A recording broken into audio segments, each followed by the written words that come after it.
So primarily we want people to have fun with drones, that's why we've got the drone cage and people having fun flying the micro drones, but we need them to fly safely. So we've got the drone code, we've got all the new registration and the safety test as well. So it's just getting to people and making sure they really know what they need to do to fly their drone safely.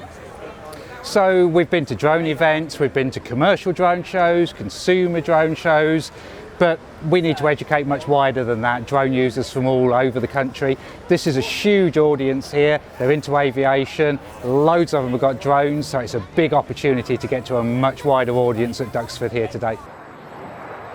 As well as the drone safety education, which is the main reason we're here, we've also got people explaining how aircraft fly. So even the rotor blades on a drone, they can reflect that off to a helicopter, how a helicopter flies, then how a wing works on a fixed wing aircraft. It's really important to get hold of people and explain that real STEM science stuff to people so they really get the bigger picture. These kids are going to get careers in the drone industry in years to come.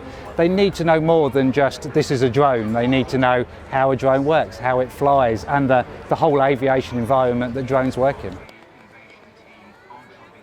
The reason why I'm here today is to remind drone pilots and also to educate them about flying their drones safely in accordance with the CAA drone code, but also the importance on looking and listening out for aircraft when they're flying. The reason specifically why I'm so interested is because in the military we've got a requirement to fly below 400 feet, which is the limit for drones in the UK, and it's to educate drone pilots that they may encounter a low-flying aircraft when they're going about flying their drones. So if you're going to fly your drone, we've got a hotline number that you can phone, and by doing that you can speak to someone and they will let you know if there's any planned low flying going on in your area of operation.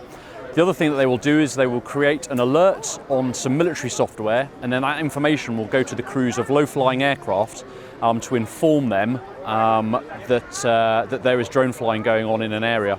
So to give them a warning and a bit of a heads up that there's drone flying going on where they're planning to be. We launched Drone Assist last December. We now have 125,000 users, providing accurate airspace information about where they can or can't fly and what permissions they would need if they are flying there. With the change to the regulations, with the flight restriction zones around around airspace and airports, we now have the Airspace user portal. You can find the website below. It allows you to file online and then for ATC to give you permission back to whatever application it is you're using. So hopefully try and speed up that access so that you can see it as a place you can go flying. It's not you can't fly there, you just need permission to do so. So with the Dronesafe campaign, we've got loads of really good partners. We've got NATS, we've got the RAF, we've got Jessops. We've got loads of people that actually help us spread the word, whether it's when they buy a drone or helping people to work out how to fly safely in the airspace where military aircraft are. We've got lots of partners, and having that Dronesafe brand and the way to do that works really well, and they're really helping to get the message out.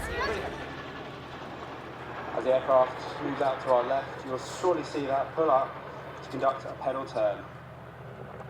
Another challenging manoeuvre at that